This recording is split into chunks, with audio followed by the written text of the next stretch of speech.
climatismo, de edificio cero energía, de autosuficiencia energética, etcétera, etcétera. Porque creo que la base es buenísima. Pero sí creo que es necesario dar un salto muy alto, porque después la realidad frena muchísimo. Ya lo hemos visto con esos bellísimos proyectos de los años 50. ¿Qué pasó después? Pues creo que están todos hechos una pena, más o menos, ¿no? Pues por eso yo creo que hay que dar un enorme salto hacia adelante, y eso es el brindis que hago a la organización del Congreso, que por otra parte me ha parecido excelente. Bueno, primero, no solamente acepto el brindis, que lo hago yo también. Es decir, creo que debemos hacerlo. O sea, yo te lo digo con toda sinceridad, y creo que me conoce, y que creo que es un reto. Creo que es un reto, pero no solamente a nivel de Canarias. Creo que es un reto a nivel nacional y europeo cuando se están discutiendo estas cosas de suma importancia, ¿no?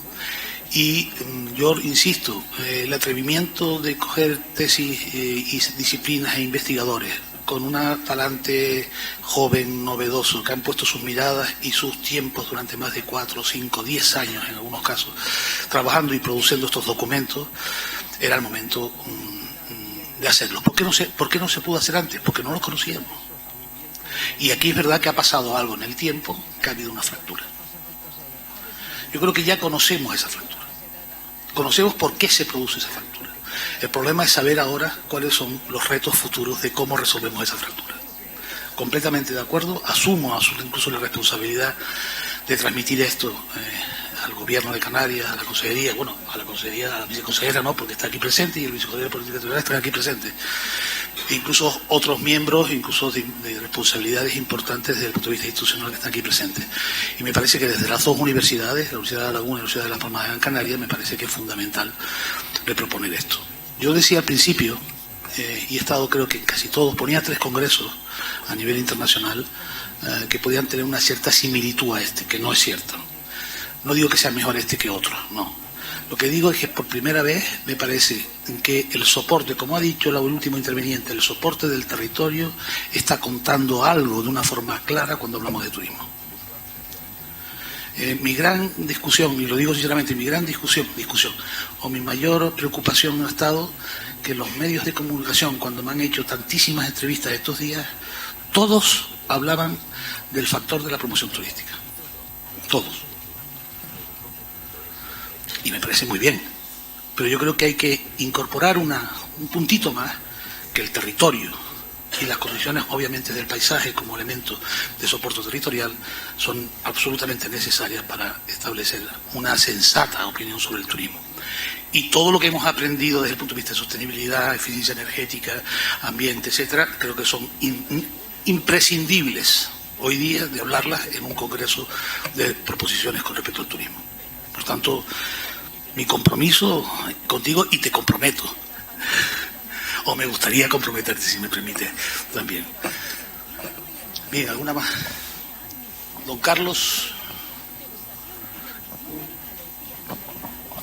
Por supuesto, ustedes cuando quieran intervenir, y yo le estoy robando el...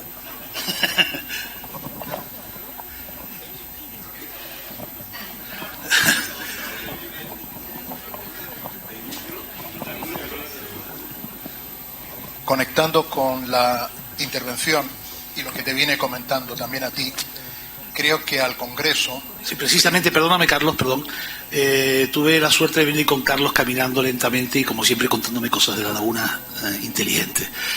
Y me estaba precisamente pidiendo la necesidad de continuidad. Esas palabras amables que me ha dado es porque hay otras cosas para mí más importantes que no me ha hecho caso en los últimos 2 años.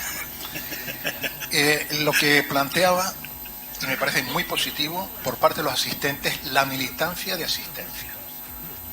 Es un tema porque ha sido muy intenso. De las ponencias me perdí unas pocas esta mañana, estoy encantado. Pero mientras viene ese siguiente congreso, lo que hace falta es hornos. Hemos caído, yo pertenezco a esa generación universitaria que nunca hablamos inglés. Sabemos leer francés, somos de la cultura de finales de los 60, principios de los 70. Y ahora todo el mundo que no tenga un máster, 2 máster, o sea, en las presentaciones. Pero mientras vienen los máster, yo creo que debe haber Antes se llamaba seminario, se llamaba encuentro. Por citar al primer ponente, que lo componían como un referente para el turismo, Simancas, pues a lo mejor es 3 tardes separadas en 8 meses de estar con él 2 horas. Una parte para poder desarrollar la riqueza de ideas que se han puesto. Entonces, mientras viene ese congreso, sí invito a montar algunos hornos. Y respecto, por informar, no les voy a leer, hago una propuesta de 5 líneas. Al director se lo decía, digo, ¿crees que aporta algo? Que en esencia lo que digo es que hay que gestionar aquellos elementos que no se ven, que son los fluidos, el agua, el aire, y cuando se mezcla con las arenas, y que lo vi ayer con la intervención. Quería darle enhorabuena también a los organizadores, porque la verdad es que ha habido ponencias muy brillantes y creo que es un momento muy adecuado para hablar del paisaje y relacionado además con estos temas de turismo y sostenibilidad, ¿no? A mí me parece que es importante también hablar de paisaje, una lectura transversal del paisaje relacionada con lo que es fundamental, en la línea de lo que acaba de decir Carlos, de lo que aparentemente no es visible, pero que al final sí lo acaba siendo, por ejemplo, la energía. Entonces, bueno, hemos asistido a cómo durante todos estos años hemos tenido una dependencia sorprendente al 90% del petróleo, y ahora de repente ya por fin se empiezan a instalar energías renovables, pero a nivel masivo en determinados paisajes que impactan bastante, y que a lo mejor hay otras alternativas más adecuadas, como es propiciar el autoconsumo. Entonces me parece que es una reflexión interesante el sentido de energía y paisaje, ¿no? O sea, de qué manera creo que el Gobierno de Canarias debería propiciar el que hubiera más autoconsumo, precisamente para que se respeten esos paisajes, ¿no? Y luego, bueno, las ofertas diferenciadoras y reflexionar un poco sobre ellas, ¿no? ¿Qué pasa con ese paisaje sobre suelos áridos y bastante bellos, y de repente aparece un tapiz verde, ¿no? Y el recurso estratégico y fundamental también para poder revitalizar la agricultura, por ejemplo, que tenemos una importación de lo que comemos del 90%, y hay una competencia importante entre el agua para esas dos áreas. Entonces, creo que es importante, como decía uno de los alcaldes ayer, el que se aproveche el tirón del turismo para tratar un poco de hacer los ajustes que procedan en el territorio, para que finalmente no prime solamente una actividad, sino que se prime esa actividad y al mismo tiempo también el bienestar de todos los ciudadanos. Y el turismo evidentemente es un pico de lanza fundamental para poder propiciar todo este cambio de modelo, ¿no? Me falta esa reflexión sobre paisaje y recursos esenciales. Sí, estoy completamente de acuerdo. Además, yo creo que un tema de energía es, yo creo que vital hoy día. Hoy día, un paisaje sin hablar de energía es fundamental. Si me permiten solamente un paréntesis a lo que tú estás diciendo, digo también por las preguntas que me hacían los medios de comunicación o los periodistas en estos días o previamente, ¿no? En algún caso, uno me preguntó, dice, pero ¿cuál es el tema de la invasión o el tema del recurso? ¿Es, por ejemplo, cargarse los almendros en flor? Y entonces yo lo que decía era, mire usted el almendro en flor. Lo digo porque, claro, el problema también es que el concepto, esa mirada todavía de postal, ¿no?, del paisaje sigue existiendo mucho. Y creo que entre todos tenemos que intentar superarla, ¿verdad? Intentar que cuando hablamos de paisaje también estamos hablando de energía. Y también estamos hablando de los medios o de agricultura, o estamos hablando de cultivo. Y yo le decía, me acuerdo periodista, mire, cuando usted está viendo el almendro en flor, todos nos quedamos extasiados en los 2 valles magníficos que tenemos en Canarias de almendros, ¿no? Y muchos sitios más, pero sobre todo, yo le decía, oye, me interesa mucho lo del almendro en flor. Pero yo, claro, para tener este almendro en flor, tengo que ver y prever y cuidar y mimar y cultivar el agua. Es decir, y buscar cómo el agua es capaz de llegar a esos elementos para que el almendro dé flor. Claro, si yo no controlo el agua, pues mire usted, también tengo que controlar la morfología de la tierra, pero también tengo que cultivar, que el señor que coge la almendra, y digo cultivar en el sentido literal del término, en el sentido de cultivar, que el señor que coja la almendra para hacer los dulces y establecer una economía capaz de mantener ese almendro y que lo podamos seguir viendo, ¿no? Claro, todo ese ciclo que todos sabemos es un elemento necesariamente concebido solo a través del paisaje. Entonces eso sería la dimensión global del paisaje. Cualquier tipo de fractura que hagamos, podemos entenderlo nosotros desde el punto de vista de la compartimentación lógica desde el punto de vista departamental, pero tenemos que intentar de concebir esa idea global sobre el tema del paisaje. Por tanto, cuanto más capacidad tengamos de incorporar los elementos de los discursos y las narraciones con respecto a la energía, con respecto al medio ambiente, con respecto al agua, creo que completaríamos mejor el ciclo. Por supuesto, yo creo que, y bueno, y te invito también a seguir haciéndolo. Vladimiro, y tengo 2 palabras pedidas, ¿verdad? Vladimiro, por favor.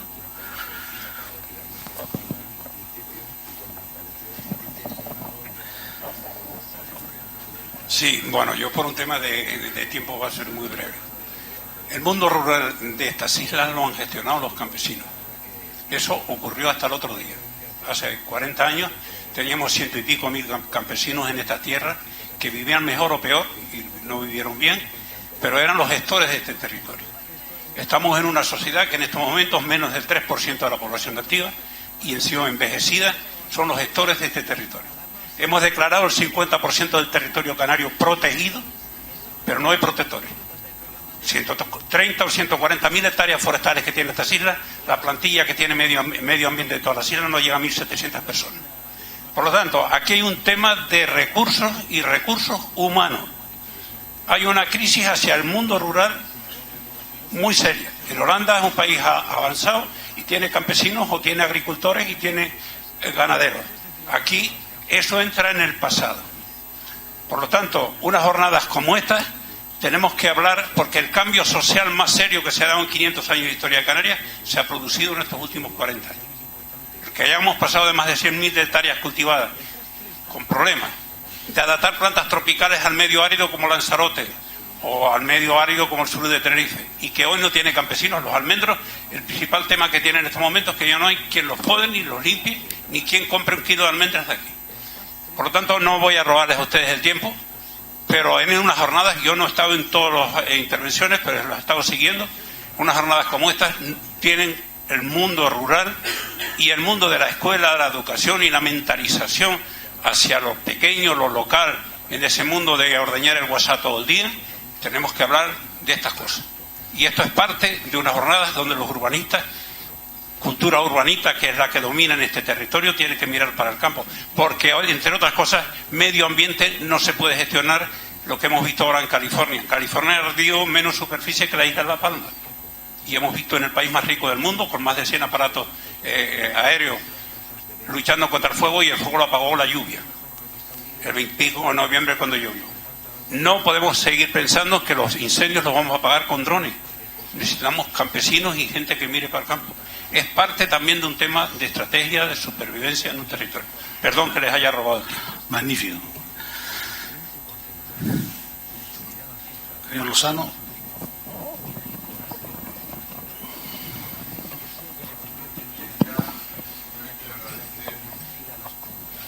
Agradecer la invitación que se me ha hecho y que me propongo para el siguiente congreso inmediatamente. Quería decir simplemente que los que somos académicos vivimos en los congresos y no recuerdo un congreso en el que yo haya asistido a más ponencias, porque normalmente los congresos se aprovechan para ir al pasillo. Y quiero certificar en la medida posible el alto nivel de las ponencias, la comodidad para alguien de lo que ha aprendido, y recoger una propuesta que se hizo en la presentación, y lo dijo el director. Dijo, bueno, normalmente cada sociedad tiene un turismo, con todos los problemas que se han señalado. Empecemos a pensar en que el turismo es capaz de crear una sociedad. Yo creo que ese cambio de paradigma es de una pertinencia que quisiera señalar y animar a que no pensemos tanto el turismo que pertenece a una sociedad que nos lleva a derroteros inescrutables a veces, sino en tomar en serio esa propuesta del director, se llama el señor profesor Paler, Gerardo dijo, es el turismo el que crea sociedad, y veremos cómo así se puede cambiar quiero decir, recuerdo que es la perspectiva, por ejemplo, en los estudios de la moda. Ya nadie se le ocurre decir que una cultura tiene una determinada moda, sino cómo la moda es capaz de crear una cultura o una sociedad. En este sentido, pues mi agradecimiento y mi disponibilidad a todos los seminarios que se hagan constantemente aquí y en todas las islas. Muy bien, muchas gracias. A ver, sí, al final no lo veo. Fernando. Sí, solo, buenas tardes. Es solo para anotar dos aspectos, ¿no? Con respecto a lo que Juan Pablo planteó, saben que en el hotel contiguo a donde se celebró el Congreso es una cadena hotelera que tiene una finca que cultiva y tiene los productos propios de esa finca, son los que aportan en su desayuno y esa cadena tiene en realidad 3 hoteles en la isla, ¿no? Y ya tiene una finca y la cultiva. Luego lo que está planteando es correcto, es posible. El alcalde de Guía de Isora, en la intervención del primer día, también habló de que hay un hotel en Guía de Isora que también tiene su finca propia para cultivo de productos, que plantearle a sus clientes, mira, estos son los productos que nosotros mismos cultivamos, ¿no?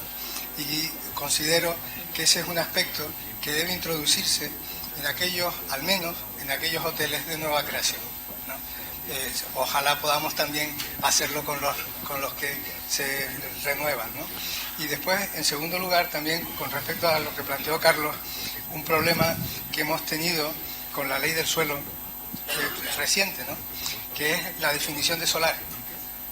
Acuérdense todos que la definición de solar en la ley del suelo vigente sigue admitiendo que la red de saneamiento no es obligatoria, la conexión con la red de saneamiento no es obligatoria, sino que cada parcela puede tener una fosa séptica en la que verter sus aguas residuales.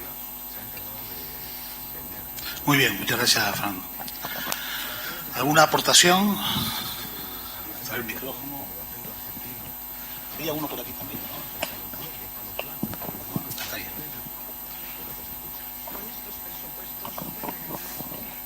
Gracias.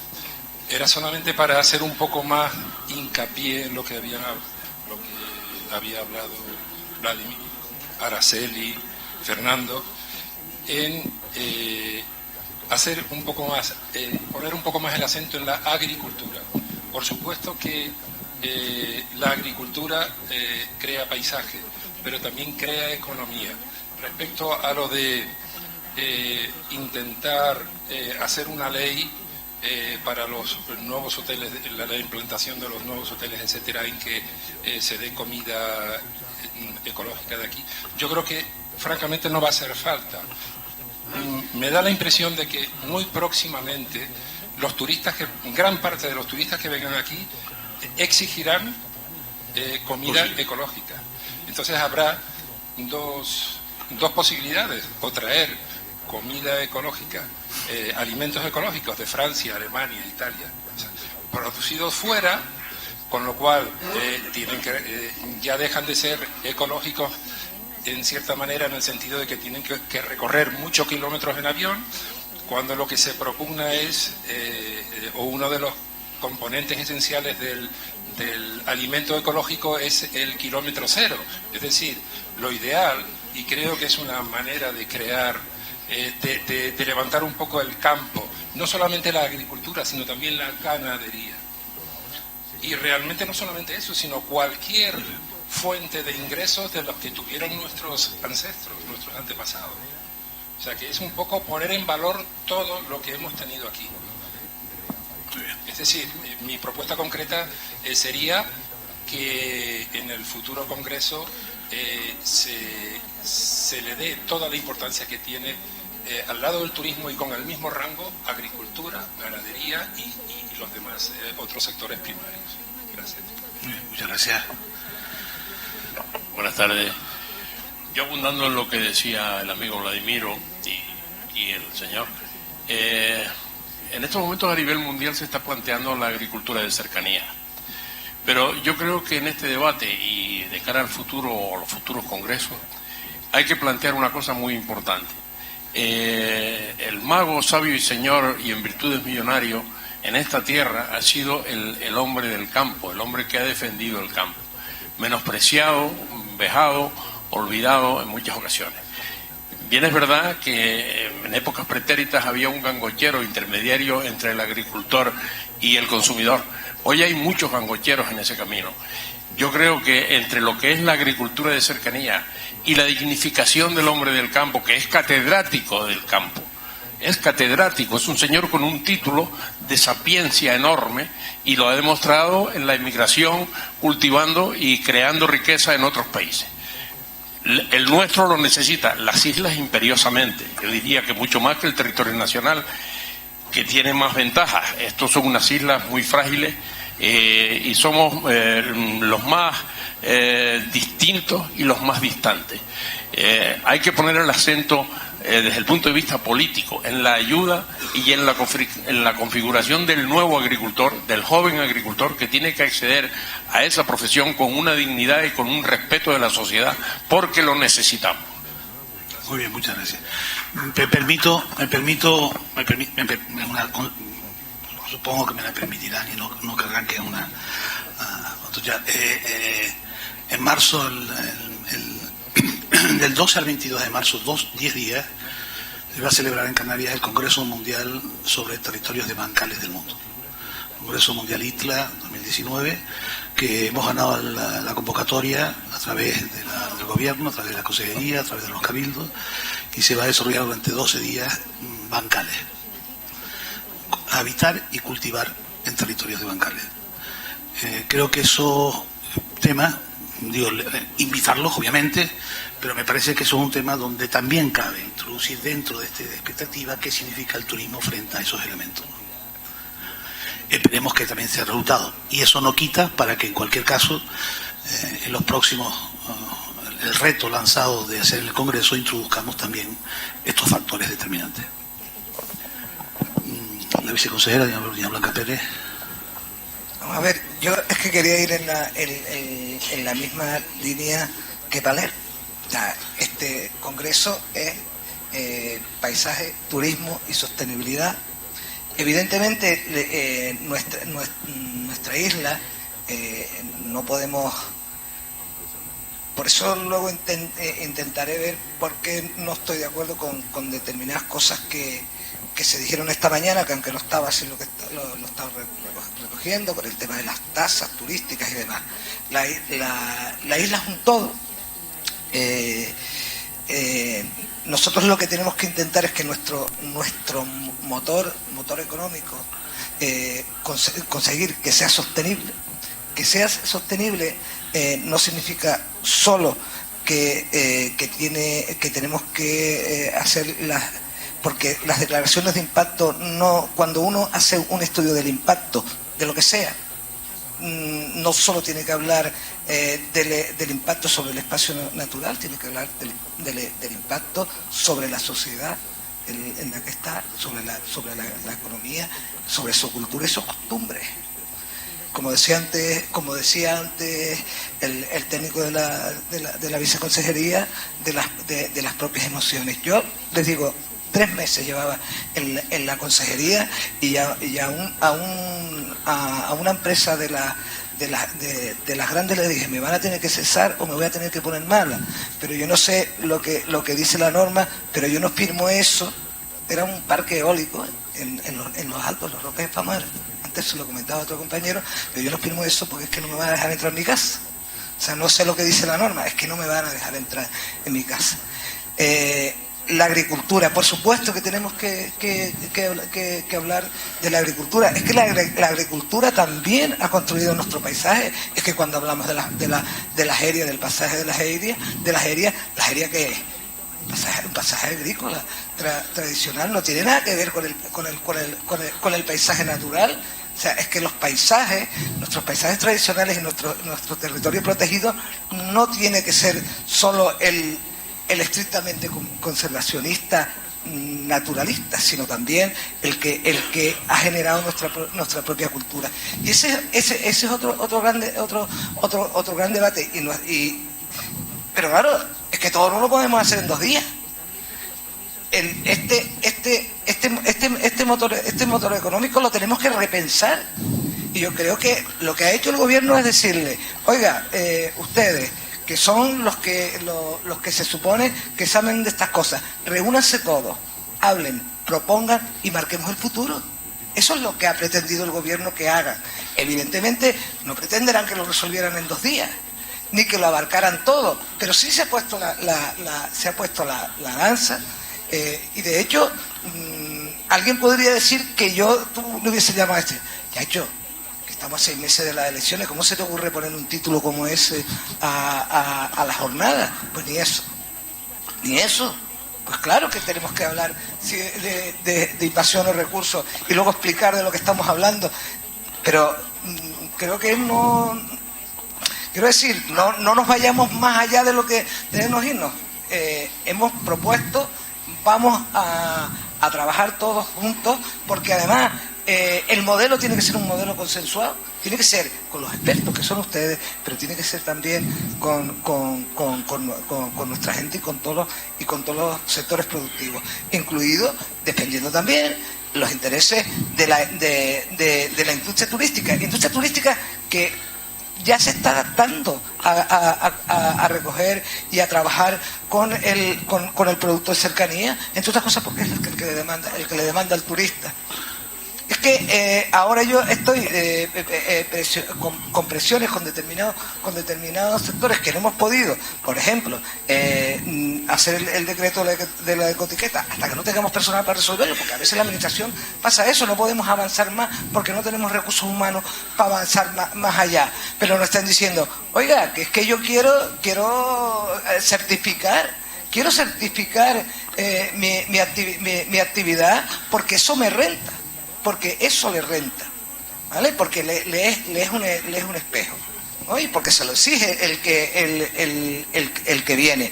Y por supuesto que tenemos que, a través de las herramientas adecuadas, a través del PIRCAN, que también también está en fase de aprobación, y en fase de aprobación la estrategia de economía circular. Y por supuesto que el sector turístico está dentro de ello.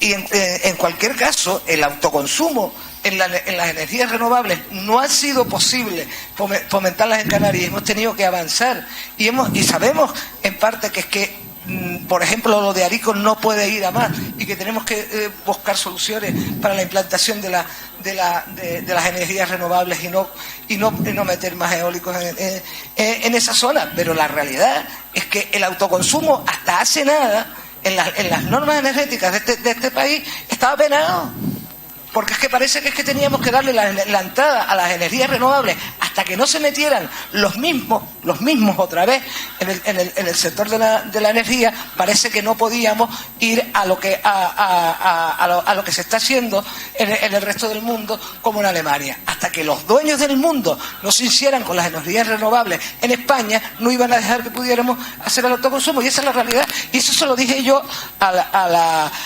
secretario de Estado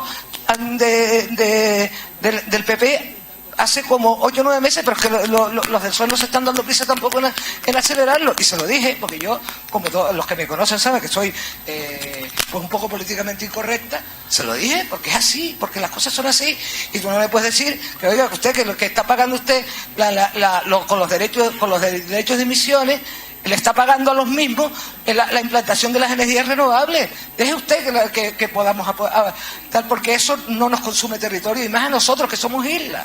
O sea, no me aplique el mismo modelo. Entonces, esto no es un problema. Nosotros queremos avanzar en ese sentido. Iremos avanzando en la medida en la que podamos ir avanzando. Ahora podemos ir avanzando en cambiar el modelo de las energías renovables. Sí. Si de Podemos estamos trabajando en el tema del mar, y se está trabajando en la estrategia energética para usar ello y usar el autoconsumo, no solo, sino que es que seamos el vecino sea generador de energía. Y por supuesto que ese es el modelo, pero que hasta hace nada este Estado no lo permitía. Muy bien, muchas gracias. Sí, ¿alguna intervención puntual? Tengo una palabra pedida. Bien. Carlos.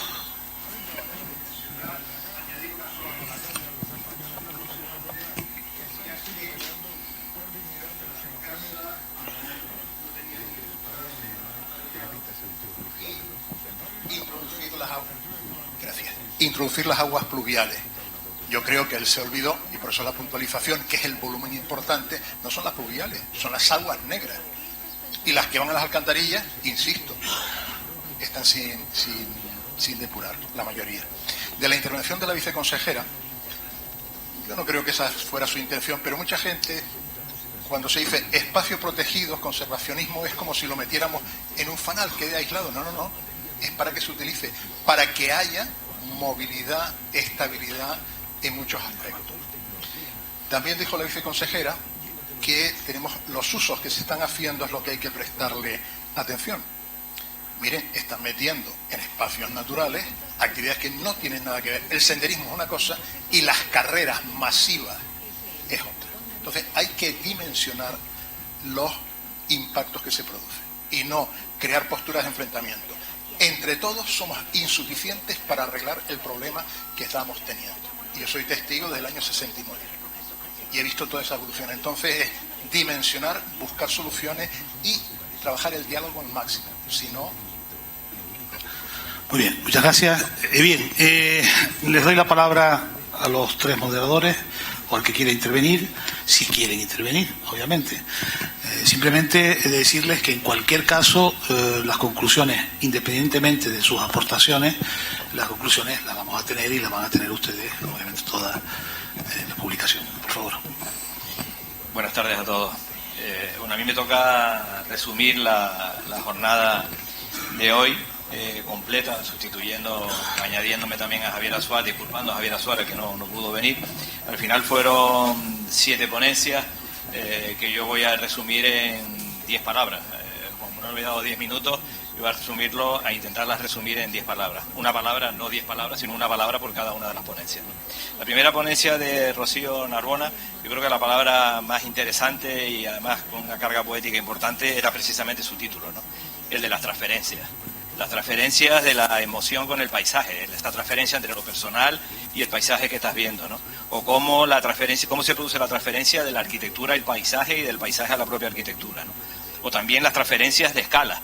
Se habló de las escalas tanto en el espacio de 3 dimensiones, en el espacio, digamos, acotado, como en el espacio del tiempo, lo que sería la cuarta dimensión, ¿no? La siguiente ponencia fue la de Ángela Ruiz, y para mí la palabra que lo definía era litoral.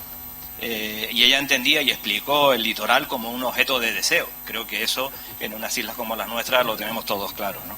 También habló de la intensidad de uso precisamente por ese objeto de deseo del litoral, o cómo ese litoral se plantea en términos de exclusividad respecto de la actividad turística. La mayor cantidad o la mayoría del suelo destinado a uso turístico está precisamente en el ámbito del litoral para aprovechar ese objeto de deseo, ¿no? Y por último también puso un ejemplo bastante interesante, cómo a pesar de esa intensidad de uso o de esa exclusividad puede haber un uso casi natural de ese litoral a través de las charcas, que no dejan de ser una pequeña intervención humana sobre el borde del litoral, sin embargo se vea como una intervención impactante sobre ella, ¿no? En la tercera ponencia de Silvia Mosquera, para mí la palabra fundamental era inventar.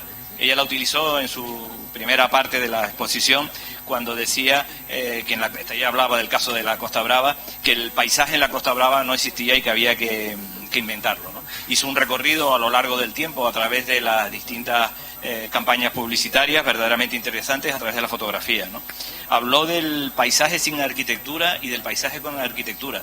Cómo era posible que en unos primeros momentos determinados paisajes fueron utilizados como un reclamo, y posteriormente, en la medida de la evolución y la intervención de la arquitectura, fue la propia arquitectura la que se acabó convirtiendo en una parte del paisaje o en un paisaje en sí mismo.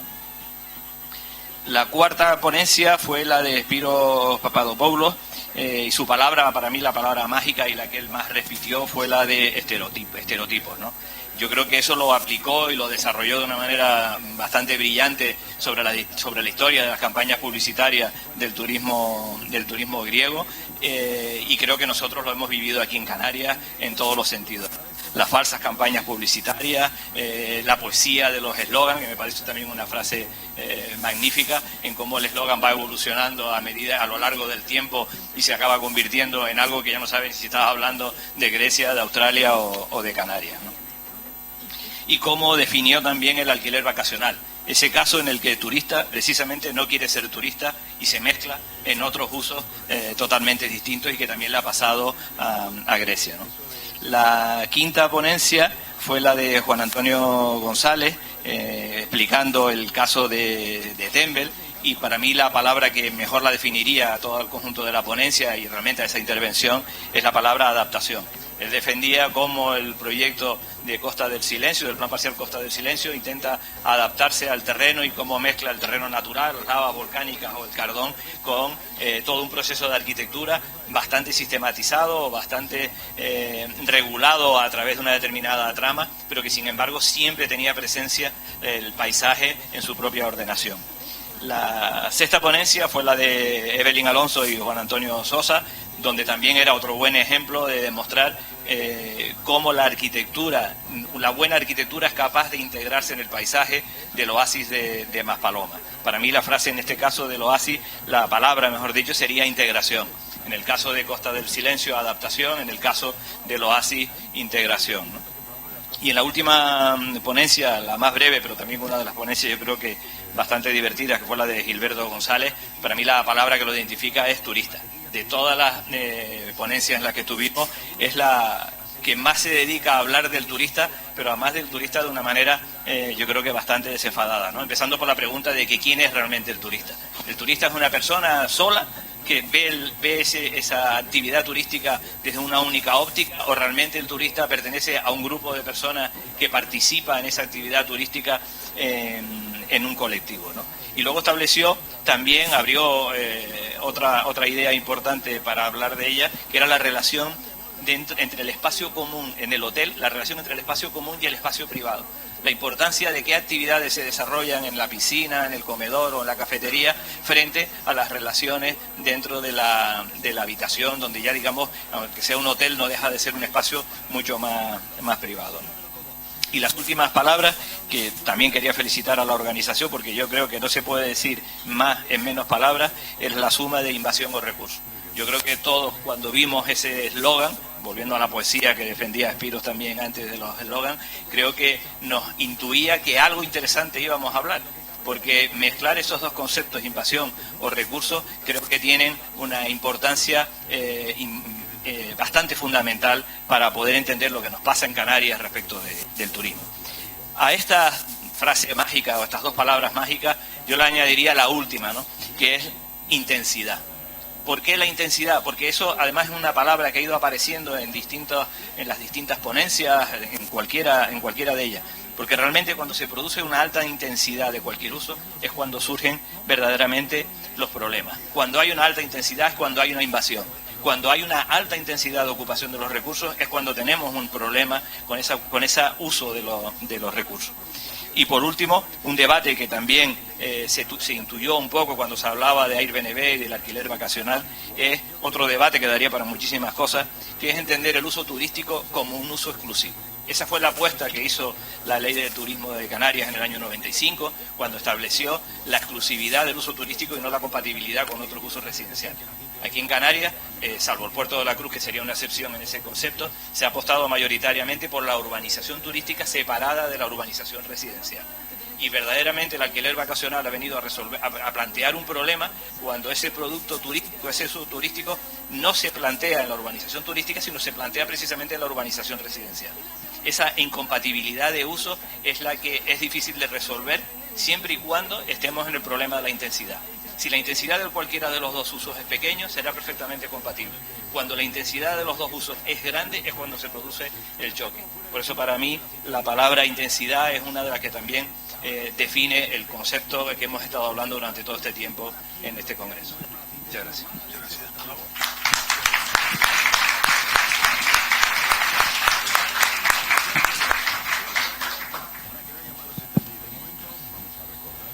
Bien, pues me referiré a la primera de las sesiones de esta jornada que tenían por título genérico el paradigma del paisaje y la sostenibilidad para el desarrollo turístico, y se denominaba bloque 1, con cuatro conferencias de muy distintos calibres, digamos muy distintos ámbitos, que intentaré resumir rápidamente. Perdonen que arrime el ascua a mi sardina y utilizaré un esquema de mercado en el que me siento más cómodo para explicar el contenido de estas cuatro intervenciones de ayer por la mañana. Todos sabemos que un mercado está compuesto por una demanda, por una oferta y por una regulación. Todos los mercados están regulados, más o menos regulados, y naturalmente el mercado turístico, que tiene una oferta y una demanda, pues está también regulado, como todos saben. Una de las conferencias, la del doctor Lozano, se refirió a los cambios que se habían producido y que se estaban produciendo en el turista, en aquel que demanda las distintas actividades que se derivan del turismo. Porque no hace falta explicar que el turismo no es solo el hospedaje, no es solo donde se duermen, comen los turistas y donde se bañan en una piscina si la tienen, sino que el turismo también afecta al transporte, afecta al comercio, afecta a tantas actividades y de tan diversas maneras. Y además pues hay distintos tipos de turismo. Y por tanto es un asunto, una cesta, digamos, de servicios y de bienes de muy distinto nivel y de muy distinto calibre. Bueno, nosotros realmente las jornadas han estado centradas casi exclusivamente, no exclusivamente, pero casi en el hospedaje, en las actividades de los proyectos de hoteles, apartamentos, etcétera. Pero bueno, no, es imposible abarcarlo todo porque, como ven, el asunto es muy general. Realmente lo que todo el mundo detecta, y yo creo que esto es así, no hace falta debatirlo mucho, es que el turista ha ido cambiando. Y como todos somos turistas de vez en cuando, pues todos hemos ido cambiando y requerimos una serie de bienes y de servicios de acuerdo con intereses muy mezclados. Algunas veces preferimos unas cosas, otras veces preferimos otras. Y por tanto mezclamos distintos tipos de posibilidades. El doctor Lozano se refirió a los cuadrados que los semiólogos utilizan para ordenar las ideas y que ofrecen realmente perspectivas muy interesantes de debate posterior. Tienen una forma de presentar los problemas de una forma muy particular, pero que es una metodología, un método que ofrece la posibilidad luego de debatir con orden y con un razonamiento estructurado determinados elementos. Y lo que aparece después de las explicaciones del doctor Lozano es que efectivamente este turismo que cambia y que mezcla multitud de preferencias, pues intenta buscarlas unas veces en un sentido y otras veces en otro, ¿no? Y claro, si esto es así, pues obviamente la oferta que hacemos, pues tiene que casar con esta demanda que es tan diversa. Y entonces pasamos a otro nivel, que es el nivel de la conferencia que dio el doctor Paler, y que hizo referencia a la historia de los proyectos que aparecen en Canarias durante todos estos años y que van cambiando a medida que la sociedad y que el propio turismo va cambiando. empezando por una idea estratégica estrictamente militar. La estrategia en gran medida la inician los ejércitos y los militares. El planteamiento estratégico que hoy utilizamos en toda en la formulación política y en las empresas privadas, etcétera, inicialmente la estrategia militar, y da cuenta de aquellos elementos del territorio que estaban ligados a esa estrategia militar y que luego se transformaron en puntos de referencia y de preferencia turística. Y a partir de ahí, pues todos los desarrollos que más o menos conocemos e intuimos y que fueron desarrollados, por cierto, en otras sesiones en esta jornada. Pero lo importante de la intervención, a mi juicio, del doctor Valer es que puso de relieve perfectamente cómo se ha ido produciendo un desarrollo en la oferta de servicios turísticos en Canarias a medida que la sociedad y el propio contenido de la sociedad canaria ha ido cambiando por influencia también del turismo. Me parece que fue una conferencia del mayor interés. En tercer lugar, viene la regulación. Ahí pues, creo que todos conocemos al profesor Villarroja. Como les decía en su presentación el otro día, es muy difícil imaginar que alguna ley territorial de los últimos 30 años no haya tenido la intervención del profesor Villarroja, catedrático de Derecho Administrativo de la Universidad de La Laguna, y que expuso con la brillantez que le caracteriza en la exposición, expuso cuáles han sido los desarrollos legislativos normativos durante estos últimos periodos. Pero me interesa destacar de su intervención, él lo destacó así, dos elementos. Uno, que no se puede hacer lo que se quiere. Es decir, que nuestra normativa y nuestras elecciones normativas están sujetas a las normativas de ámbito europeo y de ámbito español, que a su vez están sujetas al ámbito normativo europeo. Primera cuestión importantísima, porque algunas veces tendemos a obviar este asunto. Y segundo, que hay que tener mucho cuidado en lo que hacemos respecto de los niveles de competencia, que es uno de los principios básicos del mercado interior europeo y de la prestación de servicios. Los límites a la prestación de servicios y los límites a la competencia, a las dificultades o obstáculos que imponemos a la competencia están perfectamente regulados. Y la advertencia entonces del profesor Villar me pareció de la máxima importancia y contundencia, digo, porque tendemos a olvidar, yo el primero, tendemos a olvidar que estamos dentro de un marco legislativo, normativo, de carácter europeo, que es muy serio al respecto. Y por último, el tema que lo engloba todo, el asunto que engloba tanto los intereses privados, sean de oferta como de demanda, como la regulación, que es el principal tema de la sostenibilidad. La profesora María Jesús González, que acaba de intervenir y que nadie la presentó, pero que aprovecho para decir que era ella la primera intervención que se hizo en esta sesión, planteó el tema de la sostenibilidad pues en términos de gran alcance.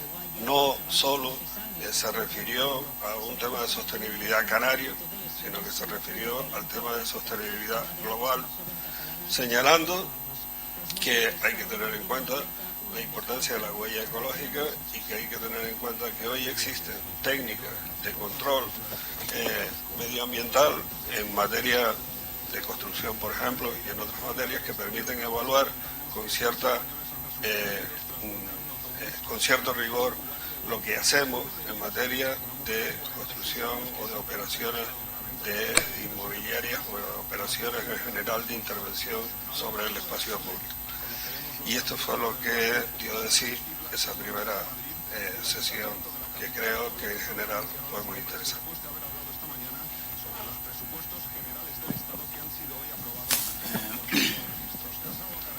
Buenas tardes. A mí me tocó...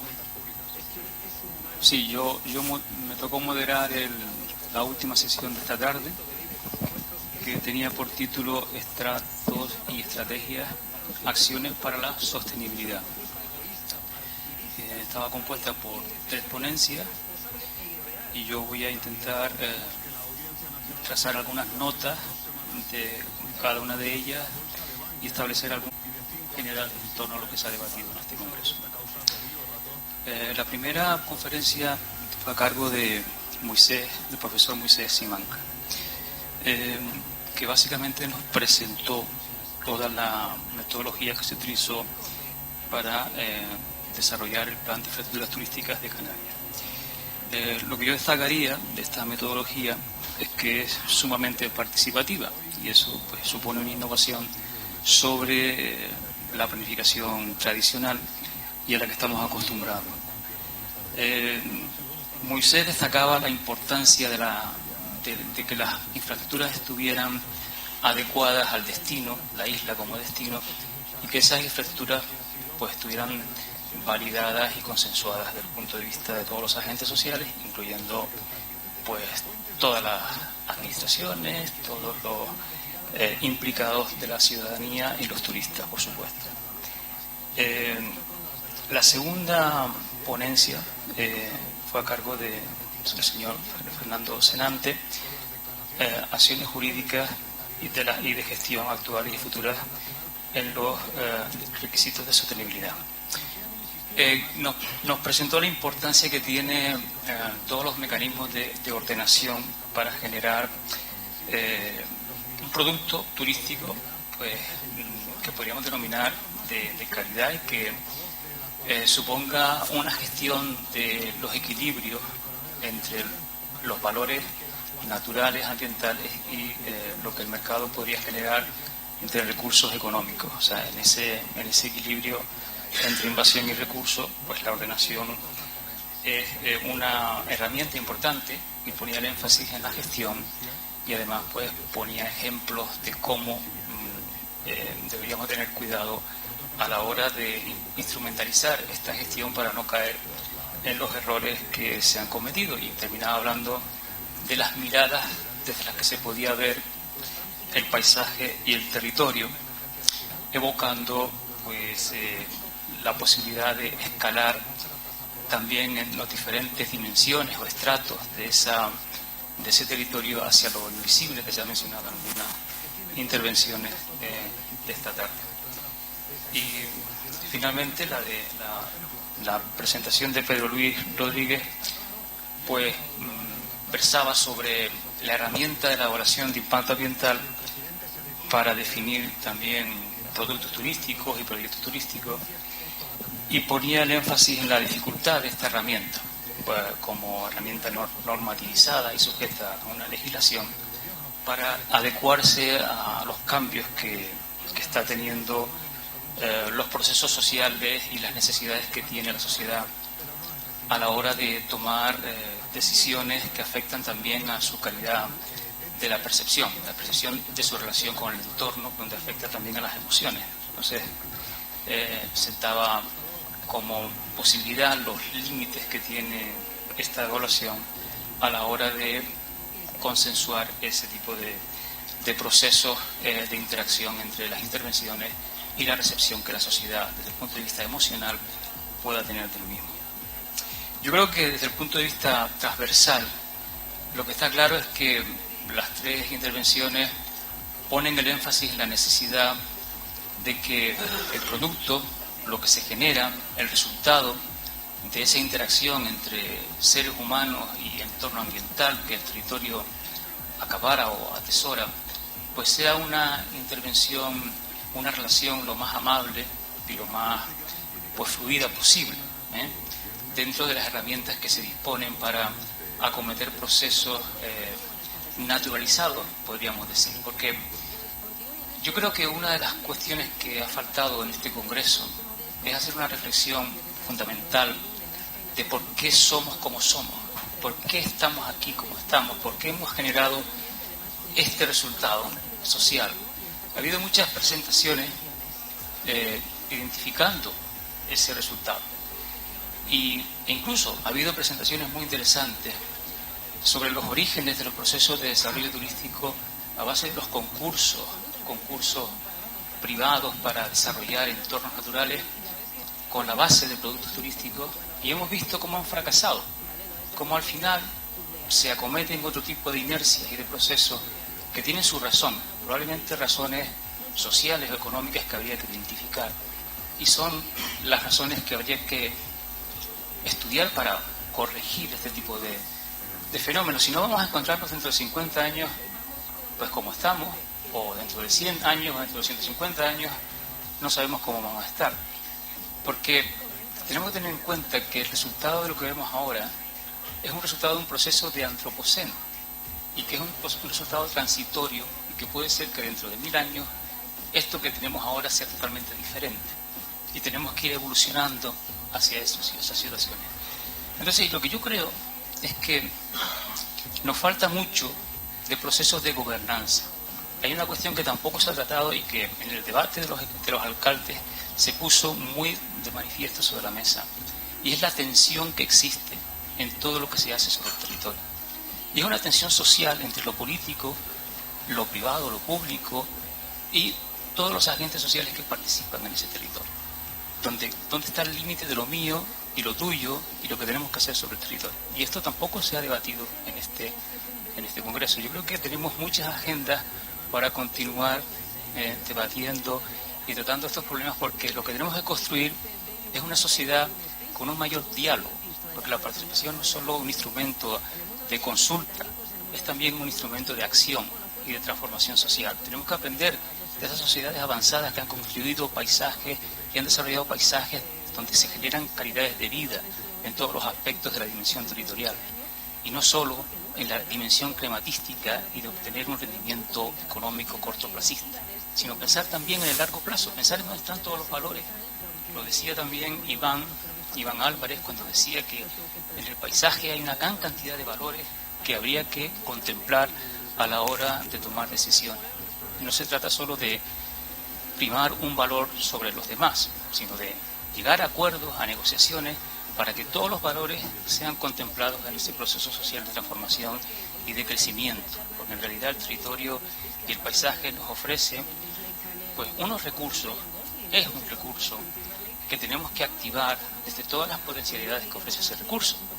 Tenemos que tomar decisiones que al final suponen, vamos a decirlo desde el punto de vista económico, unos costes y unos beneficios, pero también se aplican a los criterios de decisiones sociales. Tenemos siempre que sacrificar algo cuando hacemos una acción. Tenemos que estar de acuerdo en esos procesos. Otra de las ideas que quería apuntar era la posibilidad de la transformación y de los procesos reversibles. Como les decía, en un contexto de edades geológicas, todos los procesos serían reversibles y el paisaje volvería a su estado natural al cabo de mucho tiempo. Por lo tanto, habría que estudiar que también es posible la posibilidad, o sea, el volver y transformar lo que hemos construido o transformado de otra forma, activando ese tipo de valores que a lo mejor no habíamos olvidado que podrían ser interesantes recuperarlo. Y para eso tenemos que aprender de la historia, tenemos que aprender de lo que hemos hecho para ir mejorando esa interacción, no solo con el entorno, sino entre nosotros mismos, construir la sociedad civil, construir la gobernanza y tener un poquito más de sentido común en las cosas que hacemos en el día a día, con una visión estratégica y una visión de crecimiento sostenible. Muchas gracias. Han enviado a la organización un texto que voy a pasar a leer, tardaré 3 minutos y medio. Comentarios del moderador de la sesión Estratos y Estrategias, la construcción del modelo. Las 3 ponencias presentadas en esta sesión tuvieron un sólido hilo conductor relacionado con el devenir del desarrollo urbanístico del denominado turismo de masas en 3 destinos icónicos: Mallorca, Costa del Sol y Maspalomas. En los 3 casos se hace un repaso histórico de los antecedentes del desarrollo turístico que permiten entender el gap entre los proyectos, las ideas y las intencionalidades y la realidad. De las intervenciones se desprenden mensajes muy relevantes en la actualidad sobre el cual podría ser, debería ser y ha sido en la práctica el papel de la planificación urbanística turística y cómo pueden ordenarse o no los destinos. En el caso de la experiencia de Mallorca, María Sebastián, profesora de la Universidad de Baleares, hace un repaso de 5 destinos que se acogieron a las ventajas de la Ley de Centros y Zonas de Interés Turístico Nacional de 1963. Para ello se estudian 5 casos, 2 de Cales de Mallorca, 1966, Las Gaviotas, Playa de Muro, 1965, Bahía de Alcudia, 1974, Son Cigala, 1978 y Mondragón, 1982. Llama la atención que algunos de estos lugares, como es el caso de San Cigala, carecían de atractivos turísticos definidos. La conclusión a la que se llega es que los incentivos fueron aprovechados en varios casos para facilitar el crecimiento rápido, pero no para ordenar adecuadamente el territorio. Es decir, que dichos incentivos se enmarcaron en el paradigma desarrollista de la época, que se engarzó adecuadamente con la propia filosofía contenida en la ley. También es cierto que la ponente destaca en sus conclusiones que en otras zonas que no se acogieron a los beneficios de dicha ley, el enfoque desarrollista también prevaleció. Por su parte, la preservación de ciertos espacios, como ha sido el caso de Mondragón, ha respondido a la presión social organizada que frenó la dinámica desarrollista en ciertos enclaves. Igualmente, el retraso en la urbanización de otras zonas, como Son Cigala, está marcado simplemente por la falta de interés del mercado. Por su parte, Juan Gavilanes, de la Escuela Técnica Superior de Arquitectura y la Universidad de Málaga, analiza una iniciativa de ordenación turística, pero de carácter no vinculante, el concurso de Pira en la Costa del Sol en 1960 para urbanizar una zona próxima a Marbella. Un elemento clave de este concurso es su carácter privado y la cantidad de proyectos de alta calidad arquitectónica que atraen. En esa misma línea, Iván Álvarez León presenta los resultados de su tesis doctoral presentada en la Universidad de Barcelona y en la que se analiza otro concurso internacional de urbanismo y arquitectura, el concurso internacional de ideas de Maspalomas, Costa Canaria. Ambos concursos se caracterizan por la altísima calidad de los trabajos presentados y por ser ejemplos paradigmáticos del esfuerzo de utilizar el paisaje como elemento central en que estructura el territorio turístico en la costa. Aunque luego los proyectos ganadores en estos concursos no son siempre del agrado de los promotores y que en casos como Maspalomas el desarrollo urbanístico no tiene relación con las directrices marcadas en el proyecto ganador, lo cierto es que los concursos en sí constituyen una fuente de frescura e innovación en la articulación del paisaje con el turismo. En el caso de Maspalomas, el proyecto ganador incluía geometrías abstractas que se adaptaban al terreno y al perfil a partir de las ideas del grupo francés Atea Setup, ganador del concurso, y que ya utilizaba en ciudades francesas el sistema verde como elemento estructurador en las ciudades. A modo de reflexión final, señalar que la planificación y la ordenación sigue siendo fundamental según cumpla lo proyectado, pues las ideas pueden fructificar y seguir inspirando durante. Lo cierto es que hay otras fuerzas, particularmente las fuerzas del mercado y los intereses creados, que son difíciles de contener por parte de iniciativas que a veces adolecen de voluntarismo. Para evitar eso y trayendo la reflexión a 2019, los mecanismos de participación deben ser una herramienta para hacer de la planificación y la ordenación turística algo más real y factible. Hay que aprender de los aciertos y tropiezos del pasado y no hay que olvidar que también hay que dejar alguna puerta abierta por la que entre la improvisación y la innovación.